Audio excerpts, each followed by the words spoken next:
আল্লাহ এটাই বলেন, ওয়ালা নাবলুওয়ান্নাকুম বিশাইইম মিনাল খাউফি ওয়াল জুই ওয়া নাকসিম মিনাল আমওয়ালি ওয়াল আনফুসি ওয়াস সামারাত। আমি আল্লাহ সুবহানাহু ওয়া তাআলার স্মরণ যদি তোমার অন্তরে না থাকে, তোমার হৃদয়ে যদি আমি রবের স্মরণ না থাকে, তখন তোমাদেরকে আমি গজব দেই, পরীক্ষা দেই ভয় দিয়ে, পরীক্ষা নেই তোমাদের থেকে ক্ষুধা দিয়ে, পরীক্ষা নেই তোমাদের মাল সন্তান বিভিন্ন ফসলাদি ধ্বংস করে তোমাদের থেকে আমি পরীক্ষা নেই। যখন এই ধরনের পরীক্ষা আসবে তখন বুঝতে হবে আল্লাহ সুবহানাহু ওয়া তাআলা আমাদের উপর রাগান্বিত হয়ে গেছেন, গোসা হয়ে গেছেন, এই জন্য আমাদেরকে গজব দিতেছেন।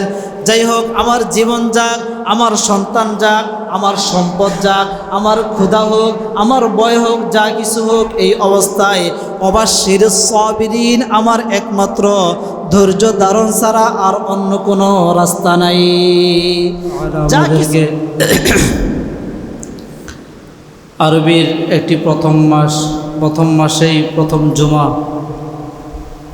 রবিউল আউয়ালের আজকে 1 তারিখ। এই প্রথম জুমায় আল্লাহ আমাদেরকে মসজিদে আসার তৌফিক দিয়েছেন। দিল থেকে কালিমাত শুকর আদায় করি, আলহামদুলিল্লাহ।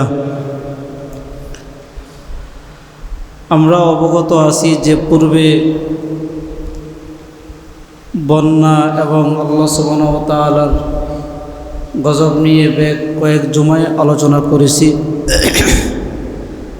আজকে আমরা জানব যে এই ধরনের মহামারী দেখলে, এই ধরনের গজব দেখলে আমাদের করণীয় কি, এ সম্পর্কে আমরা কিছু কথা আজকে জানব।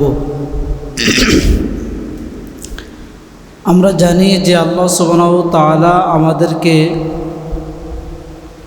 সবচেয়ে বেশি ভালোবাসেন এবং মুহাব্বত করেন। আর যখন আমরা আল্লাহ সুবহানাহু ওয়া তাআলার সাথে নাফরমানি করি, আদাওয়াতি রাখি, তার কথা আমরা যখন না মানি, তখন আল্লাহ সুবহানাহু ওয়া তাআলা আমাদের উপর রাগান্বিত হন এবং গজব দিয়ে থাকেন। আল্লাহ চায় যে আমরা সর্বদাই তার ইবাদত করি এবং তার বরত্ব সর্বদাই আমরা প্রকাশ করি। এটা আল্লাহ সুবহানাহু ওয়া তাআলা চায়। আল্লাহ তিনার চাহিদা হলো যে আমি তোমাদেরকে বানাইলাম, তোমরা সর্বদাই আমার তাসবিহাত পাঠ করবে, আমার বরত্ব পাঠ করবে, আমার গুণগান সর্বদাই তোমরা করবে। এটা আমি আল্লাহ সুবহানাহু ওয়া তাআলার চাহিদা। আর যদি আমার বরত্ব, আমার গুণগানকে মাইনাস করে তোমরা যদি তোমাদের কলবে, হৃদয়ে, অন্তরের মধ্যে যদি তোমাদের ছেলে সন্তান, সম্পদ, মাল এবং স্ত্রী, পিতামাতা, অন্য কারো মহব্বত যদি তোমার অন্তরে লালন করো, তার মানে আমার স্মরণ থেকে মাইনাস করে যদি অন্য কাহারও স্মরণ তোমার অন্তরে করো, রাখো, তখনই আমি আল্লাহ সুবহানাহু ওয়া তাআলা কি হই, রাগ হয়ে যাই। তার মানে আত্মীয় স্বজন, সন্তান সন্ততি, মাল, এগুলো মহব্বত থাকবে। এগুলো মহব্বত কখন থাকবে? রবের মহব্বতের পরে ওগুলোর মহব্বত থাকবে। এখন আমাদের অবস্থা হলো যে আল্লাহর মহব্বত, আল্লাহর স্মরণ, আল্লাহর জিকির থাক বা না থাক, আমরা আমার সন্তান সন্ততি, মাল সম্পদ, অন্য যা কিছু আছে এগুলোর মহব্বত অন্তরে রাখি। এটা আমাদের অবস্থা। রব সূরা মুনাফিকুনের একটা আয়াতের মধ্যে আমাদেরকে বলতেছেন, ইয়া আইয়ুহাল্লাযীনা আমানু লা তুলহিকুম আমওয়ালুকুম ওয়ালা আওলাদুকুম আন যিকরিল্লাহ। আল্লাহ বলতেছেন, হে ঈমানদারেরা, লা তুলহিকুম, যে তোমরা ধ্বংস করিও না। আল্লাহ আমাদেরকে বলতেছেন যে তোমরা কি করিও না? ধ্বংস করিও না। লা তুলহিকুম আমওয়ালুকুম, তোমাদের যেই সম্পদ আছে ওয়ালা আওলাদুকুম, এবং তোমাদের যে সন্তান সন্ততি আছে এগুলোর বিনিময়ে তোমরা তোমাদের জীবনকে ধ্বংস করিও না, এবং আন জিক্রিল্লাহ, রবের স্মরণ থেকে তোমরা বিমুখ থাকিও না। লা তুলহিকুম আমওয়ালুকুম ওয়ালা আওলাদুকুম আন যিকরিল্লাহ, যে তোমাদেরকে আল্লাহর স্মরণ থেকে তোমাদের সম্পদ, তোমাদের মাল, তোমাদের সন্তান সন্ততি, দুনিয়ার ভালোবাসায় তোমাদেরকে আল্লাহর স্মরণ থেকে গাফেল করে রাখে, উদাসীন করে রাখে। আর যখনই তোমরা আল্লাহর স্মরণ থেকে উদাসীন হয়ে যাও, গাফেল হয়ে যাও, তখনই তোমাদের উপর কি হয়? গজব নাজিল হয়। তারপর আয়াতে এটি বলেন, ওমাই ইয়াফআল যালিকা ফাউলাইকা হুমুল খাসিরুন, যারা নাকি আমার স্মরণ থেকে বিচ্ছিন্ন হয়ে যায়, আমি আল্লাহকে ডাকে না, আমি আল্লাহ সুবহানাহু ওয়া তাআলার ইবাদত যারা করে না, এই তাদের উপর আমার কি হয়? গজব নাজিল হয়। তাহলে এই আয়াতে আমরা জানতে পারলাম আল্লাহ সুবহানাহু ওয়া তাআলার স্মরণ থেকে মানুষ যখন গাফেল হয়ে যায়, উদাসীন হয়ে যায়, তখনই আল্লাহ সুবহানাহু ওয়া তাআলা কী করেন?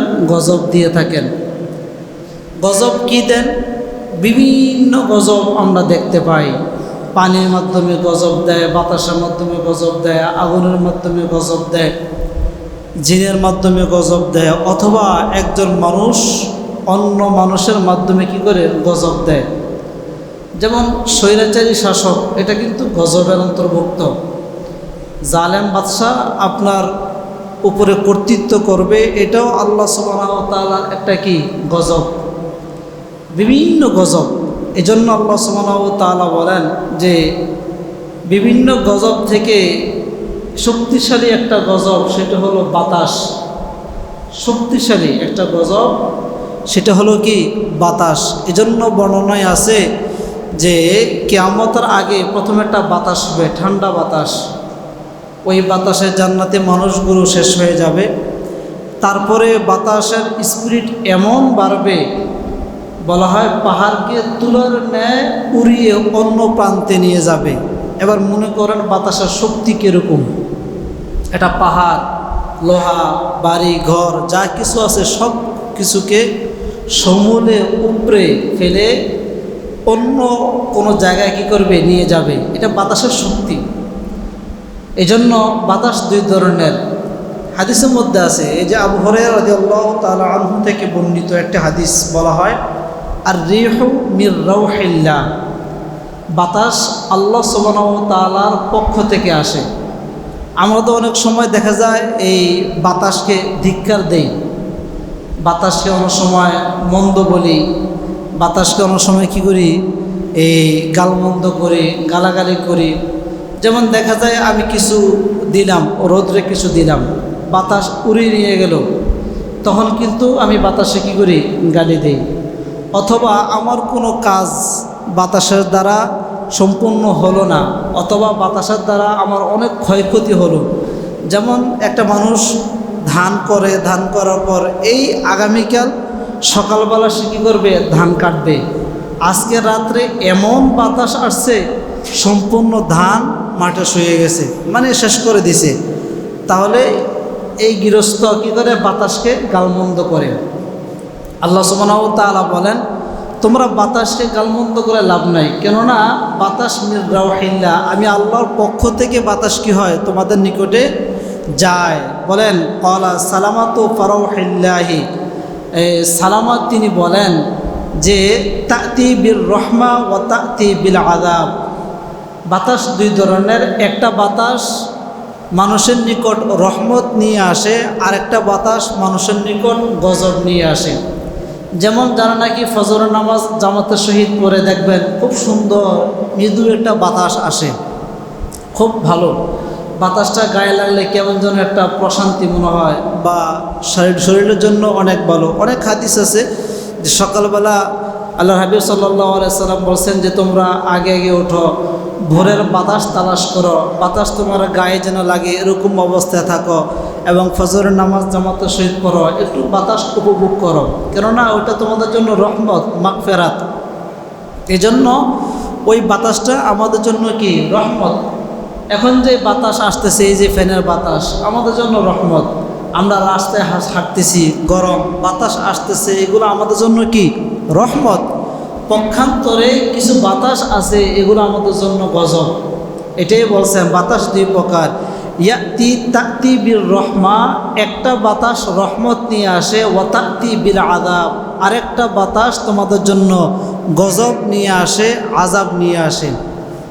আল্লাহ হাবিব সাল্লাল্লাহু আলাইহি সাল্লাম বলেন, ফাইদা রাআইতুমুহা, হ্যাঁ তোমরা যদি বাতাস দেখো আর ওই বাতাসে যদি তোমাদের কিছু ক্ষতি হয়, ফসল হোক, ফল ফ্রুট হোক, দেখা যায় আম পেকে আছে আগামীকাল পারবে, এরকম অবস্থা, রাত্রে এমন বাতাস আসছে আম কি হয়ে গেছে, সব পরে শেষ হয়ে গেছে, তাহলে আপনার মনে কষ্ট, আপনি বাতাসকে গজব দিতেছেন বা বদদোয়া দিতেছেন, এরকম অনেকে আমরা করে থাকি। আল্লাহ হাবিব সাল্লাল্লাহু আলাইহি সাল্লাম বলেন, ফাইদা রাআইতুমুহা, যখন তোমরা দেখবে বাতাস এরকম করছে, তোমাদের ক্ষতি করে ফেলছে, তখন তোমরা ফালা তাসুবুহা, বাতাসকে কি করিও না, গালি দিও না। রাসূল নিজেই বলতেছেন যে তোমরা বাতাসকে গালি দিও না, বরং ওয়াসালুল্লাহ খাইরাহা, এবং তোমরা বলো রবের নিকট, হে আল্লাহ এই বাতাসের মধ্যে এই যে কল্যাণ আছে এটা আপনি আমাদেরকে দেন, এবং বাতাসটা আমাদের জন্য যেন কল্যাণ বয়ে আনে, এটা করেন। তোমরা এরকম কি করো, দোয়া করো। বরং তোমরা যদি দেখো যে তোমাদের ক্ষতি করতেছে বাতাস, বাতাস তোমাদের কি করতেছে, ক্ষতি করতেছে, যদি এইটাই দেখো, তোমরা সাথে সাথে বলো ওয়াস্তাইজু বিল্লাহি মিন শাররিহা, হে আল্লাহ বাতাস এরকমভাবে আসতেছে, আমার অনেক কিছু ক্ষতি হবে, আমি তোমার নিকট এই গজবের বাতাস থেকে কি চাই, পানা চাই, আশ্রয় চাই। তাহলে এই হাদিসের মাধ্যমে জানতে পারলাম যে আল্লাহ সুবহানাহু ওয়া তাআলা দুই ধরনের বাতাস আমাদেরকে দিয়ে থাকেন, একটা গজবের আর একটা রহমতের। গজবের বাতাস দেখলে পানা চাওয়ার জন্য বলছেন, রহমতের বাতাস দেখলে দোয়া করার জন্য বলছেন। আরেকটা হাদিস আছে আম্মা জান আয়েশা রাদিয়াল্লাহু তাআলা আনহা থেকে বর্ণিত, বলা হয় ইযা আসাফাতির রিহ, যখন তোমরা প্রবল বাতাস দেখো, এরকম বাতাস যে তুমি চোখ খুলতে পারো না, এত প্রবল বাতাস যখন তোমরা দেখো, তখন তোমরা একটা দোয়া বেশি বেশি করে পড়ো। কারণ আল্লাহ হাবিব সাল্লাল্লাহু আলাইহি সাল্লাম এই দোয়াটা বেশি বেশি করে কি করতেন, পাঠ করতেন। দোয়াটা হলো, আল্লাহ বলেন, রাসূল বলেন, আল্লাহুম্মা ইন্নী আসআলুকা খাইরাহা, রাসূল বলতেছেন, হে আল্লাহ ইন্নী আসআলুকা, আমি তোমার নিকট চাই, খাইরাহা, এই বাতাসের মাধ্যমে কল্যাণ। তার মানে বাতাসের মাধ্যমে আমি তোমার নিকট কি চাই, কল্যাণ চাই। ওয়া খাইরা মা ফিহা, এবং এই বাতাসের মধ্যে যে কল্যাণ রয়েছে, এই কল্যাণটা আমি তোমার নিকটে চাই। রাসূল তারপরে গিয়ে বলেন, ওয়া খাইরা মা উরসিলাত বিহ, এবং আমি তোমার নিকটে চাই যা তার নিকটে আছে, যা বাতাসের নিকটে যে কল্যাণটা আছে, আমি এই কল্যাণটা তোমার নিকটে চাই। রাসূল তারপরে গিয়ে বলেন, ওয়া আউযু বিকা মিন শাররিহা, হে আল্লাহ বাতাসের মধ্যে যদি অনিষ্ট থাকে, ক্ষতি থাকে, তাহলে এই ক্ষতি থেকে, এই অনিষ্ট থেকে আমি তোমার নিকট আশ্রয় চাই। ওয়া শাররি মা ফিহা, তার মধ্যে যে ক্ষতি আছে ওই ক্ষতি থেকে আমি আশ্রয় চাই। ওয়া শাররি মা উরসিলাত বিহ, আল্লাহ হাবিব সাল্লাল্লাহু আলাইহি সাল্লাম বলতেছেন যে বাতাস যে ক্ষতি নিয়ে আসছে আমাদের জন্য, এই ক্ষতি থেকে আমি তোমার নিকট কি চাই, আশ্রয় চাই। এজন্য বাতাস দেখলে আমাদের কি করতে হবে, বেশি বেশি করে দোয়া করতে হবে। আল্লাহ রাসূল সাল্লাল্লাহু আলাইহি ওয়াসাল্লাম বলেন যে যখন মানুষ বিপদ দেখলে মানুষ একেবারেই আমাকে কেমন যেন তার কলজার মধ্যে নিয়ে নেবে, এরকম অবস্থা। মানুষ যখন নাকি কোনো বিপদ দেখে, যেমন কোনো মানুষ যদি অসুস্থ হয়, দেখবেন হসপিটালের বেডে শুয়ে আল্লাহ আল্লাহ ডাকতে থাকে, বাসায় আল্লাহ ডাকে না, এরকম ডাকতে থাকে। যখন কোনো বিপদে পড়ে, মানে আল্লাহ ছাড়া আর কিছুই বোঝে না। যখন সে বিপদ থেকে একটু মুক্ত হয়, কেমন যেন সে পরবর্তীতে আল্লাহকেই চিনে না, এরকম আমাদের অবস্থাটা এরকম। এটা আল্লাহ আয়াতের মধ্যে বলতেছেন যে ওয়া ইযা আনআমনা আলাল ইনসানি আ'রাদা ওয়া নাআ বিজানিবিহি, আল্লাহ সুবহানাহু ওয়া তাআলা বলেন যে যখন নাকি ওয়াইদা আনআমনা আলাল ইনসান, আমি যখন নাকি মানুষদের প্রতি অনুগ্রহ করি, মানুষদের প্রতি যখন আমি কি করি, দয়া করি, তখন তারা কি করে, আ'রাদা ওয়া রাআ বিজানিবি, তারা আমাকে পাশ কেটে চলে। মানে কেমন যেন আমার সাথে তারা সাক্ষাৎ করতে চায় না, ধরা দিতে চায় না। আমি তাদেরকে এদিক দিয়ে চালাইতে চাই, তারা ওদিক দিয়ে চলে। আমি বলি তুমি এদিকে আসো, তারা ওইদিকে আসে। আমাকে তারা বৃদ্ধাঙ্গুলি প্রদর্শন করে, আমার কাছে তারা আসতে চায় না, তারা দূরে সরে যায়। আর যখন নাকি ওয়াইদা মাসসাহু শাররু, যখন নাকি মাসসা স্পর্শ করে, শাররু নিন্দা, যখন নাকি আমার কোনো আযাব, কোনো শাস্তি, কোনো গজব, কোনো রোগব্যাধি যখন তাকে স্পর্শ করে, তখন সে কি করে, ফাদু দোয়া ইন আরিদ, অনেক লম্বা একটা দোয়া করে, বলে হে আল্লাহ, জীবনে অনেক ভুল করছি, আর অপরাধ করবো না, অনেক তোমার নাফরমানি করছি, আর নাফরমানি করব না। লম্বা লম্বা কি করে দোয়া করে, করি না আমরা এগুলো করে থাকি। আল্লাহ সুবহানাহু ওয়া তাআলা আরেক আয়াতের মধ্যে বলতেছেন, ওয়াইদা মাসাল ইনসানা দুররু দাআনা লিজামবিহি আও কাঈদান আও কায়মা।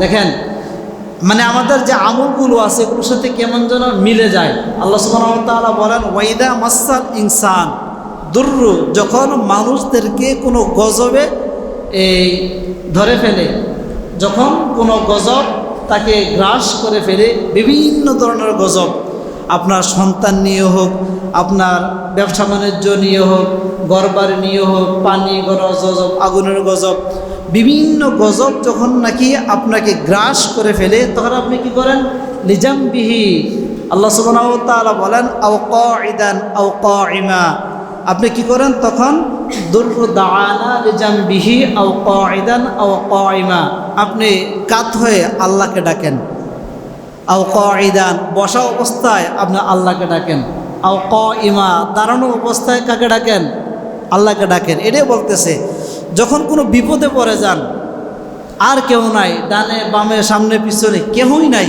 যখন কোনো বিপদে পড়ে যান, তখন আপনি আল্লাহকে ডাকেন সর্ব অবস্থায়।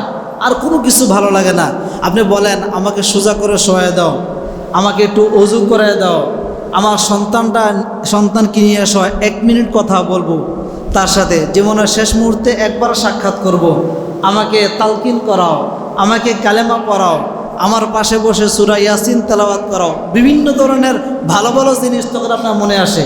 তার মানে আপনি শুয়ে ইবাদত করতে চান, বসা অবস্থায় ইবাদত করতে চান, এবং দাঁড়ানো অবস্থায় কী করেন, ইবাদত করতে চান। আল্লাহ বলেন, হাই বান্দা, যখন নাকি তোমার কি হয়, ফালাম্মা কাশাফনা আনহু দুররাহ, যখন নাকি সব গজব তোমার শেষ হয়ে যায়, সব গজব থেকে আমি আল্লাহ সুবহানাহু ওয়া তাআলা তোমাকে এই নিরাপদ স্থানে নিয়ে আসি, তখন তুমি মাররা, এমনভাবে চলো দুনিয়াতে, কাআল্লাম ইয়াদউনা ইলা দুররিম মাসসা, কেমন যেন গজব তোমাকে নাগালে পায় না। মানে এরকমভাবে তুমি দুনিয়াতে চলো, মনে হয় যেন গজব তোমাকে আর ধরতে পারবে না, তোমাকে শাস্তি দিতে পারবে না, আমি আল্লাহ তোমাকে আর গ্রাস করতে পারবো না। তুমি এরকমভাবে দুনিয়াতে কী করো, জীবনযাপন করো। অথচ আল্লাহ বলেন যে আমি তোমাকে সুযোগ দেই, আর তুমি এই সুযোগ পেয়ে তুমি আমার সাথে কী করো, নাফরমানি করো। দেখেন আরও চমৎকার কথা আল্লাহ বলতেছেন, এই ফাইদা রাকিবু ফিল ফুলকি দাউল্লাহ, যখন দেখা যায় তোমরা পানির মধ্যে হাবুডুবু খাও, রাকিবু, তোমরা আরোহণ করো নৌকার মধ্যে, ফিল ফুলক মানে নৌকা, নৌকার মধ্যে যখন আরোহণ করো, নৌকা ডুবে যায়, হাবুডুবু খাও, তোমাদেরকে বাঁচানোর কেউ নাই, ডানে বামে সামনে পিছনে বাঁচানোর কেউ নাই। এটা তো ফেরাউনের ঘটনা তো এটাই, যখন নাকি ফেরাউন পানিতে হাবুডুবু খাইতেছে, তখন বলতেছে, হে আল্লাহ আমানতু বিল্লাহ, আমি তোমার প্রতি কী করলাম, ঈমান আনলাম। সারা জীবন নাফরমানি করছে, যখন নাকি হাবুডুবু খাইতেছে, তখন সে আল্লাহ প্রতি কী করতেছে, ঈমান আনতেছে। আল্লাহ এটাই বলেন, ফাইদা রাকিবু ফিল ফুলকি দাউল্লাহ, যখন নাকি তোমরা বিভিন্ন গজবের মধ্যে পড়ে যাও, যখন নাকি আগুনের, বাতাসের, পানির বিভিন্ন গজবে যখন নাকি তোমরা হাবুডুবু খাও, যখন তোমরা পড়ে যাও, তখন তোমরা কি করো, মুখলিসিনা লাহুদ্দিন, এক ঘনিষ্ঠ সাথে খালেস দিলে, হৃদয় নিংড়ানো ইবাদত করার চেষ্টা করো। এক এক সেজদা দাও অনেক লম্বা লম্বা, তাশাহুদে বসে এই পরিমাণ একদম খুব সুকুনের সাথে নামাজ পড়ো, কেমন যেন তোমার প্রতি জিবরাইল নাজিল হইতেছে, এরকম অবস্থা। মানে এরকমভাবে তুমি ওই সময়টা অতিক্রম করো, কেমন যেন তুমি জান্নাতি ব্যক্তি, মানুষ দেখলে তোমাকে জান্নাতি ব্যক্তি মনে করবে। এরকম ইবাদত, এরকম ভালো ব্যবহার, এরকম তোমার আচরণ হয়ে যায়। কখন? যখন নাকি তোমাকে বিপদ গ্রাস করে ফেলে। এটাই বলছেন মুখলিসিন আলাউদ্দিন, তুমি হৃদয় নিংড়ানো ইবাদত, একে ঘনিষ্ঠর সাথে ইবাদত এবং আল্লাহর সাথে সম্পর্কিত ইবাদত তুমি তখন করতে থাকো। ওই ইবাদতে তুমি কি হও? মগ্ন হও। আর যখন নাকি তোমার এটা মুক্ত হয়ে যায়, ফালাম্মা নাজ্জাহুম ইলাল বাররি ইযা হুম ইউশরিকুন, যখন নাকি তুমি এর থেকে মুক্ত হয়ে যাও, তখন আমি রবকে বিদ্যাঙ্গুলি প্রদর্শন করে তুমি শিরকের কাজে লিপ্ত হও। আমি আল্লাহ সুবহানাহু ওয়া তাআলাকে মাইনাস করে তুমি কি করো? তখন শিরকের কাজে লিপ্ত হও, বেদাতের কাজে লিপ্ত হও, গুনাহের কাজে লিপ্ত হও। আর আমার যখন বিপদ আসে তখন তুমি আমাকে খুব ভালো করেই চিনো। আর যদি বিপদ তোমাকে এই সেরে যায়, তখন তুমি আমাকে কি করো? মাইনাস করে চলো। এটাই আল্লাহ সুবহানাহু ওয়া তাআলা আমাদেরকে বলতেছেন। এজন্য সর্ব অবস্থায় আমাদের আল্লাহর স্মরণ রাখতে হবে, সব অবস্থায়। আল্লাহ বলেন গজব কখন দেই? যখন আমার থেকে, তার থেকে আমার স্মরণটা ছুটে যায়। যখন আমি আল্লাহ দেখি তার হৃদয়ের মধ্যে আমার কোনো স্মরণ নাই। স্মরণ নাই মানে জীবনও নামাজ পড়ি না, রোজা রাখি না, হজ করি না, জাকাত দিই না, নাফরমানি করি, গুনাহের কাজ করি, লুণ্ঠন করি, চুরি ডাকাত চিন্তায় যা আছে সব কিছুই যখন আমার দ্বারা সংগঠিত হয়, আল্লাহ বলেন তাকে একটু ধাক্কা দেই, তাকে একটু কষ্ট দেই, একটু বিপদে ফালাই, তাকে একটু এদিক সেদিক করে নাড়াচাড়া দেই, হরকত করি, যাতে সে আমাকে চিনে। যখন একটু ধাক্কা দেই তখন বলে আল্লাহ তোমাকেই তো চিনি। যখন আবার বাঁচাই তখন বলে আল্লাহ তোমাকে চিনি না। যখন আবার একটু বিপদ দেয় তখন বলে আল্লাহ শুধু তুমিই তো আমার। যখন আবার বিপদ মুক্ত হয়ে যায় তখন বলে আল্লাহ কি আছে? মানে বিভিন্ন ধরনের চিন্তা চেতনা আমাদের অন্তরে চলে আসে। এজন্য আল্লাহ কখন গজব দেয়? যখন আমাদের অন্তরে নাফরমানি থাকে এবং আমরা আল্লাহ থেকে বিমুখ হয়ে যাই, তখনই আল্লাহ সুবহানাহু ওয়া তাআলা কী করেন? গজব দিয়ে থাকেন। আল্লাহ সুবহানাহু ওয়া তাআলা এক আয়াতের মধ্যে আমাদেরকে বলতেছেন, এটা আমরা সকলে জানি, ওয়ালা নাবলুওয়ান্নাকুম বিশাইইম মিনাল খাউফি ওয়াল জু'i ওয়া নাকসিম মিনাল আমওয়ালি ওয়াল আনফুসি ওয়াস সামারাত ওয়া বাশশিরিস সাবিরিন। আল্লাহ এই আয়াতে কি বলছেন? এই আয়াতে আল্লাহ তাআলা বলতেছেন যে আমি যে তোমাদেরকে গজব দিই, যখন তোমার অন্তরে আমি আল্লাহ সুবহানাহু ওয়া তাআলা স্মরণ না থাকে, যখন তোমার অন্তরে রসুলের মুহাব্বত ভালোবাসা না থাকে, যখন তোমার অন্তরে ইসলাম ধর্মের জ্ঞান না থাকে এবং তুমি ইসলামকে মাইনাস করে চলো, তখনই আমি তোমাকে পরীক্ষায় ফেলাই, গজবে ফেলাই, বিভিন্ন আযাবে ফেলাই, বিভিন্ন শাস্তি দিয়ে থাকি। কী ধরনের শাস্তি? আল্লাহ এটাই বলেন বিশাইইম মিনাল খাউফ, ভয়।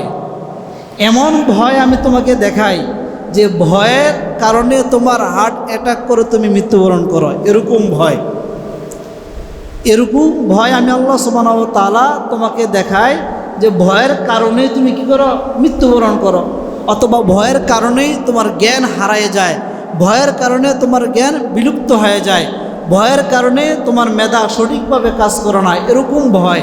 মুফাসসিরিন কিরাম এখানে অনেক আলোচনা করছেন ভয় সম্পর্কে, ভবিষ্যতে ইনশাআল্লাহ কোনোদিন সময় হলে বলবো। তাহলে এক নম্বর হলো আল্লাহ সুবহানাহু ওয়া তাআলা আমাদেরকে ভয়ের মাধ্যমে কি করেন? পরীক্ষা করেন। দুই নম্বর আল্লাহ বলেন ওয়াল খাউফ ওয়াল জু', তোমাদেরকে আমি ক্ষুধা দিয়ে কি করি? পরীক্ষা করি। ক্ষুধা দিয়ে তোমাদেরকে ক্ষুধা দিয়ে পরীক্ষা করি। যেমন দেখা যায় এই যে কিছুদিন আগে বন্যা হয়েছে, বা এখনও কিছু এলাকায় আছে, বা গত বছরও হয়েছে, তার আগের বছর, প্রতি বছরও তো মোটামুটি কোনো না কোনো জায়গায় হয়। এই যে বন্যা হইতেছে, একটু গেলে দেখবেন যে মানুষ কি হয়। যেমন আমি গত রবিবারে গেছি, এই যে আমাদের ওই যে তাওহীদ বেরামপুর এলাকায় ওই যে উনি আছে, ওনার এলাকায় গেছি গত রবিবারে। একটা মহিলা এসে বলতেছে হুজুর আজকে 4 দিন ধরে আমি খাবার খাই না। 4 দিন, আমার 2টা সন্তান স্বামী স্ত্রী মিলে আমরা 4 দিন ধরে খাবার খাইতে পারি না। শুধুমাত্র একটা ত্রাণ আসছে, এই একটা ত্রাণেই চিয়া মুড়ি 4 দিন লাগাই খাইছে, অন্য কোনো খাবার পাইনি। আমার সাথে যারা ছিল তারা শুনছে কথাটা। তাহলে আল্লাহ ক্ষুধা দিয়ে মানুষকে কি করেন? পরীক্ষা করেন। এটা যে একজন মহিলার বক্তব্য, এরকম হাজার হাজার মানুষ আছে না ওই এলাকায়, লক্ষ লক্ষ মানুষ আছে না, যারা 3 দিন 4 দিন 5 দিন 1 সপ্তাহ পর্যন্ত খাবার পায় নাই, এরকম মানুষ তো আছে। তাহলে আল্লাহ বলেন যে আমি তোমাদেরকে খোদা দিয়ে পরীক্ষা করি, যে যখন তোমরা আমার থেকে বিমুখ হয়ে যাও তখন আমি কি করি, একটু ক্ষুধার ধাক্কা দিই, ক্ষুধা দিয়ে পরীক্ষা করি। আল্লাহ বলেন ওয়ানাকসিম মিনাল আমওয়ালি ওয়াল আনফুসি ওয়াস সামারাত। মিনাল আমওয়াল, তোমার যে সম্পদ আছে, দেখবা তোমার বড় বড় অট্টালিকা আছে, প্রাসাদ আছে, বিল্ডিং আছে, অজস্র টাকা পয়সা তোমার নিকটে আছে, এরকম মহামারী, এরকম গজব আমি আল্লাহ সুবহানাহু ওয়া তাআলা তোমাকে দিয়ে থাকি। মুহূর্তের মধ্যে, একটা রাত্রের মধ্যে তোমার যত সম্পদ আছে সব সম্পদ পানির মধ্যে ভাসতে থাকে, শেষ হয়ে যায়। মিনাল আমওয়াল, আল্লাহ সুবহানাহু ওয়া তাআলা বলেন ওয়াল আনফুস, এবং তোমাদের জীবন নিয়ে আমি আল্লাহ সুবহানাহু ওয়া তাআলা কি করি, পরীক্ষা করি। জীবন মানে তোমার জীবন আমি নিয়ে যাই, তোমার কিছু করার নাই। তোমার সন্তান মৃত্যুবরণ করে, কিছু করার নাই। মহামারীর কারণে তোমার পিতা মৃত্যুবরণ করে, কিছু করার নাই। মহামারীর কারণে তোমার মেয়ে, তোমার ছেলে তোমার সামনে মৃত্যুবরণ করতেছে, কোনো কিছু করার নাই। মহামারীর কারণে ডেলিভারি হইতেছে, কোথায় নিবে, নেওয়ার জায়গা নাই। মা এবং সন্তান ঘরের মধ্যে পড়ে ছটফট করতেছে, তোমার কিছু করার নাই। এরকম অবস্থায় তার জান ওয়াল আনফুস, তার জান নিয়ে যাই, কিন্তু আল্লাহ সুবহানাহু ওয়া তাআলা বলেন তোমার কোনো কিছু থাকে না। রব বলেন ওয়াস সামারাত, তোমার ফসল ফলফলাদি যা কিছু আছে সব কিছু একটা মহামারী ধ্বংস করে দেয়, তোমার কোনো কিছু করার থাকে না। আল্লাহ এটাই বলেন ওয়ালা নাবলুওয়ান্নাকুম বিশাইইম মিনাল খাউফি ওয়াল জু'i ওয়া নাকসিম মিনাল আমওয়ালি ওয়াল আনফুসি ওয়াস সামারাত। আমি আল্লাহ সুবহানাহু ওয়া তাআলা স্মরণ যদি তোমার অন্তরে না থাকে, তোমার হৃদয়ে যদি আমি রবের স্মরণ না থাকে, তখন তোমাদেরকে আমি গজব দেই, পরীক্ষা দেই ভয় দিয়ে, পরীক্ষা নেই তোমাদের থেকে ক্ষুধা দিয়ে, পরীক্ষা নেই তোমাদের মাল সন্তান বিভিন্ন ফসলাদি ধ্বংস করে তোমাদের থেকে আমি পরীক্ষা নেই। যদি তোমরা অবাসীর, রাসূল বলেন যে এখানে আল্লাহ সুবহানাহু ওয়া তাআলা সুসংবাদ করার জন্য বলছেন, সাবিরিন, ধৈর্য ধারণ করার জন্য বলছেন। যখন এই ধরনের পরীক্ষা আসবে তখন বুঝতে হবে আল্লাহ সুবহানাহু ওয়া তাআলা আমাদের উপর রাগান্বিত হয়ে গেছেন, গোসা হয়ে গেছেন, এই জন্য আমাদেরকে গজব দিতেছেন। যাই হোক, আমার জীবন যাক, আমার সন্তান যাক, আমার সম্পদ যাক, আমার ক্ষুধা হোক, আমার ভয় হোক, যা কিছু হোক, এই অবস্থায় অবাশির সাবিরিন, আমার একমাত্র ধৈর্য ধারণ ছাড়া আর অন্য কোনো রাস্তা নাই। যা কিছু হোক, সব কিছু অবস্থায় আমাদের কি করতে হবে, ধৈর্য ধারণ করতে হবে। এখন যদি আমরা বন্যাকে, পানিকে, বাতাসকে লানত দেই তাহলে গজব আরও আসবে, কেননা এটা তো আমাদের কারণে আসছে। এই জন্য আল্লাহ বলেন আমি এগুলোর মাধ্যমে কি করি, পরীক্ষা করি। আগে তারপরে আল্লাহ সুবহানাহু ওয়া তাআলা বলেন যারা নাকি ধৈর্য ধারণ করবে, কিভাবে ধৈর্য ধারণ করবে, আল্লাহ বলেন আল্লাযীনা ইযা আসাবাতহুম মুসিবাহ, যখন তাদের নিকট বিভিন্ন মুসিবত আসবে, বিভিন্ন ধরনের ক্ষয়ক্ষতি হবে, সব কিছু হবে, তখন তারা বলবে ক্বালু ইন্না লিল্লাহি ওয়া ইন্না ইলাইহি রাজিউন। এই দোয়া যেন তারা কি করে, বেশি বেশি করে পাঠ করে। যদি তারা এই দোয়া বেশি বেশি করে পাঠ করে, এই দোয়ার বা এই আয়াতের অনেক ব্যাখ্যা আছে, অনেক তাফসীর আছে, এই আয়াতের অনেক ফজিলত আছে, যে মানুষ যত বড় ধরনের বিপদে পড়ুক না কেন, যখনই বলবে ইন্না লিল্লাহি ওয়া ইন্না ইলাইহি রাজিউন, আমি আল্লাহ সুবহানাহু ওয়া তাআলা সব বিপদ থেকে তাকে কি করব, মুক্ত করব। যত বিপদ আছে সব বিপদ থেকে কি করব, মুক্ত করব। আল্লাহ বলেন উলাইকা আলাইহিম সালাওয়াতুম মির রাব্বিহিম ওয়া রাহমা। যখন নাকি কোনো মানুষ এই ধরনের দোয়া বেশি বেশি করে পাঠ করবে, তাহলে ওই সমস্ত মানুষদের প্রতি আল্লাহ সুবহানাহু ওয়া তাআলার দয়া, রহমত, মাগফিরাত আসতেই থাকবে। ওয়া উলাইকা হুমুল মুহতাদুন, এবং এরাই হেদায়েত প্রাপ্ত বান্দা হিসাবে আল্লাহর নিকট বিবেচিত হবে। এজন্য গজব আসলে কী করতে হবে? ধৈর্য ধরতে হবে। আর এই দোয়া বেশি বেশি করে কি করতে হবে? পাঠ করতে হবে। আল্লাহ রাসূল সাল্লাল্লাহু আলাইহি সাল্লাম আমাদেরকে আরেকটা হাদিসের মাধ্যমে বলতেছেন যে গজব আসলে কী করতে হবে? কানা ইযা সামিআ সাওতার রাদি ওয়াস সাওয়াইক, আল্লাহ রাসূল সাল্লাল্লাহু আলাইহি ওয়াসাল্লাম বলেন, যখন নাকি বিভিন্ন গজব আসবে, বজ্রধ্বনি হবে, পানি আসবে, আগুন আসবে, তোমার ধন সম্পদ, স্ত্রী, টাকা পয়সা যা কিছু আছে, বিভিন্ন গজব যখন নাকি তোমাদের নিকট আসবে, তখন তোমরা একটা দোয়া বেশি বেশি করে পড়বে। সেটা হলো আল্লাহুম্মা লা তাকতুলনা বিগযাবিকা ওয়া লা তুহলিকনা বিআযাবিকা ওয়া আফিনি ক্বাবলা যালিক। আল্লাহ রাসূল সাল্লাল্লাহু আলাইহি সাল্লাম বলেন, হে আল্লাহ, আল্লাহুম্মা লা তাকতুলনা বিগযাবিকা, তোমার এই গজবের মাধ্যমে আমাকে তুমি কি করিও না? হত্যা করিও না। আমার সম্পদকে হত্যা করিও না, আমার এই বিবি বাচ্চা ছিল সন্তান তাদেরকে ধ্বংস করিও না, আমার যা কিছু আছে কোনো কিছুই তুমি কি করিও না? হত্যা করিও না তোমার এই গজবের কারণে। ওয়ালা তুহলিকনা বিআযাবিকা, এবং তোমার যে শাস্তি আছে, যে গজব আছে, এর কারণে তুমি আমাকে কি করিও না? তুহলিকনা, ধ্বংস করিও না, বরং ওয়াফিনা ক্বাবলা যালিক, তার আগেই তুমি আমাকে কি করো? ক্ষমা করে দাও। এর আগেই যদি ওয়াফিনা ক্বাবলা যালিক ক্ষমা করে দাও, তাহলে আমার নিকট আর গজব আসবে না, আর আযাব আসবে না। এই জন্য আমরা এই দোয়াটাও কি করব? বেশি বেশি করে পাঠ করব। আল্লাহ রাসূল সাল্লাল্লাহু আলাইহি সাল্লাম আর একটা দোয়া বলতেছেন, আল্লাহুম্মা আজিরনি ফি মুসিবাতি ওয়াখলুফ লি খায়রাম মিনহা। আল্লাহ রাসূল সাল্লাল্লাহু আলাইহি সাল্লাম বলতেছেন, এই দোয়াটা যারা নাকি বেশি বেশি করে পাঠ করবে, আল্লাহ সুবহানাহু ওয়া তাআলা যত গজব আছে, শাস্তি আছে, যা কিছু আছে, সব কিছু থেকে আল্লাহ তাআলা তাকে কি করবে? নিরাপদ রাখবে। কেমন নিরাপদ রাখবে? মুফাসসিরিনে কেরাম হাদিসের ব্যাখ্যা বলেন যে নূহ পয়গম্বর আলাইহিস সালাতু ওয়াস সালামের জামানা যেরকমভাবে গজবের মধ্যে সব কিছুই ধ্বংস হয়ে গেছে, কিন্তু তার মধ্যে একটা বুড়িকে আল্লাহ সুবহানাহু ওয়া তাআলা নিরাপদ রাখছেন। সব কিছু ধ্বংস হয়ে গেছে, নূহ আলাইহিস সালাতু ওয়াস সালামের জামানা যা কিছু ছিল সব কিছুই ধ্বংস, একটা বুড়ির ঘর আল্লাহ সুবহানাহু ওয়া তাআলা নিরাপদ রাখছেন। যখন নাকি নূহ পয়গম্বর ওই বুড়ির ঘরের নিকট গেলেন গজব যাওয়ার পরে, তখন বুড়ি তাকে বলল যে কোথায় তোমার গজব, কোথায় আযাব, আমাকে তো তুমি কোনো কিছুই বললা না। তখন নূহ পয়গম্বর বলছে, কেন তুমি আযাব বা গজবের কোনো কিছু পাও নাই? বলে, না, আমি তো দেখি নাই। বলে, পৃথিবীতে সব ধ্বংস হয়ে গেছে, তুমি কি এখন বলতে পারো নাই? বলে, আমি তো কোনো আযাব গজবের কোনো কিছুই দেখি নাই। নূহ পয়গম্বর বলে, ওই বুড়ির টিনের চালের উপর পর্যন্ত পানি ছিল, আল্লাহ সুবহানাহু ওয়া তাআলা ওই পানি তার ঘরের মধ্যে প্রবেশ করার শক্তি দেয় নাই। এইভাবে হেফাজত করছে, এইভাবেই। যেমন এই 2019 সালের যে গজব, বরিশালে যে পানি হয়েছে, বরিশালে যে গজব হয়েছে, ওইখানে এক মসজিদের মধ্যে দাওয়াতে তাবলিগ ছিল, তারা এই তাবলিগের কাজ করতেছে, ওইখানে তারা 3 দিনের জন্য ছিল। আল্লাহর কি হুকুম, ওই সময় কি হয়ে গেছে? গজব নাজিল হয়ে গেছে, সব জায়গায় পানি। কিন্তু দেখা যায় মসজিদের দেওয়ালের ওই পারে পানি, জানালা দিয়ে পানি দেখা যায়, কিন্তু জানালা ভিতর দিয়ে পানি প্রবেশ করে না। এটা আপনারা কোনো দেখেন নাই বা মনে নাই।